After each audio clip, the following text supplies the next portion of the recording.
आपको सबक सिखा देंगे, पूर्णिया में घुस के सबक सिखा देंगे कि देश को हिजड़ों का फौज बोलेंगे तो पप्पू यादव आपको सबसे पहले मनीष कश्यप पे टकराना पड़ेगा। नमस्कार दोस्तों, पप्पू यादव के ट्वीट पर मनीष कश्यप और भी बीजेपी के कई सांसद और नेता बौखला गए। ऐसा क्यों?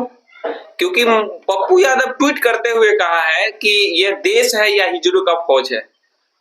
इस बात पे ये लागू होता है कि अगर है देश तो नेता काम नहीं कर रहा है अच्छे से, किसी को कुछ दिलाने में, इंसाफ दिलाने में काम नहीं कर रहा है। दोस्तों, आप सभी को मैं बता देना चाहता हूं ये बात क्यों कही गई थी। तो दोस्तों, पप्पू यादव ये बात इसलिए कही गई है क्योंकि अभी बाबा सिद्दीकी यानी जो महाराष्ट्र के पॉलिटिशियन थे, नेता थे, उसे लॉरेंस बिश्नोई गैंग के एक मेंबर गोली मारकर हत्या कर दी और हत्या करने के बाद वो फरार हो गए।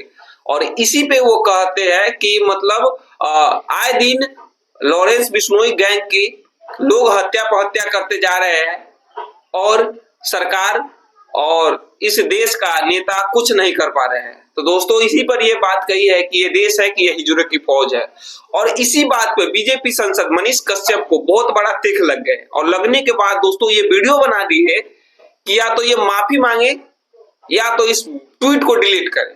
तो दोस्तों देखिए कैसे तिलमिला रहे हैं मनीष कश्यप, थोड़ा देख लीजिए। ये देश है या हिजड़ों की फौज है। देखिए इतना गंदा एक सांसद कैसे सोच सकता है। इस देश को जो है हिजड़ों का फौज बता रहे हैं, तो इस देश में अगर सबसे मोटा ताजा तगड़ा हिजड़ा अगर कोई होगा तो आप हो जाएंगे। देश को जो है हिजड़ों का फौज बोलने का अधिकार पप्पू यादव आपको किसने दे दिया है? मैं वकीलों से विनती करना चाहता हूँ कि आप लोग बताइए कि क्या इस प्रकार का ट्वीट करने इसलिए होना चाहिए। बिहार सरकार से विनती करना चाहता हूँ।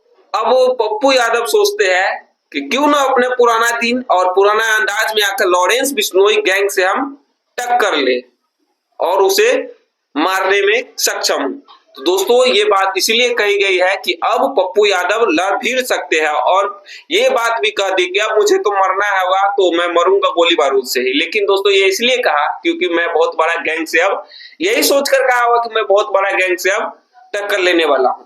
और दोस्तों खासकर तो ये लॉरेंस बिश्नोई गैंग की जो आदमी है वो पीछा पड़ा हुआ है सलमान खान के पीछे, क्योंकि उसका जो काले हिरन होता है जिसे वो बहुत अच्छे जो भी मानते हैं, भगवान मानते हैं, कुछ भी मानते हैं, उससे हत्या कर दी थी दारू पीकर गाड़ी चलाकर। तो उसी के बारे में उसी को बदला लेने के लिए उसके पीछे पड़ा हुआ है सलमान खान के पीछे। आगे पीछे जो भी आता है ज्यादा दरिया दिली करता है, दोस्ती करता है, उसे खत्म कर देते हैं, मार डालते हैं। तो वही हुआ, बाबा सिद्दीकी ने भी ज्यादा दरिया दिली और ज्यादा दोस्ती दिखाई, उसे मारना पड़ा और मार दिया उसे टारगेट करके। हालांकि ये सलमान खान के ही पीछे आए कई दिनों फायरिंग करते हैं और अभी हाल फिलहाल लॉरेंस बिश्नोई जेल में है और उसके एक साथी है जो पूरा प्लान बनाकर किसे मारना है, कैसे करना है, वो ही करते हैं।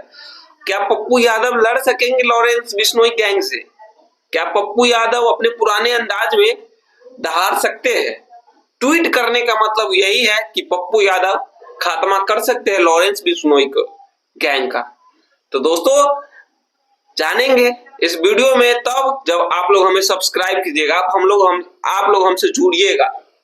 तो अभी फिलहाल तो अपने आप में जंग छिड़ गई है, मनीष कश्यप भी जंग छिड़ दी है कि हम लड़ेंगे और बोलेंगे कि माफी मांगे पप्पू यादव ऐसे बात कहने के लिए। तो भाई दरअसल सही बात है, एक पहला हत्या नहीं की है लॉरेंस बिश्नोई गैंग की, इससे पहले सिद्धू मूसेवाला का भी हत्या कराई की थी, उस समय भी नहीं हुआ था। तो सही तो कहा है।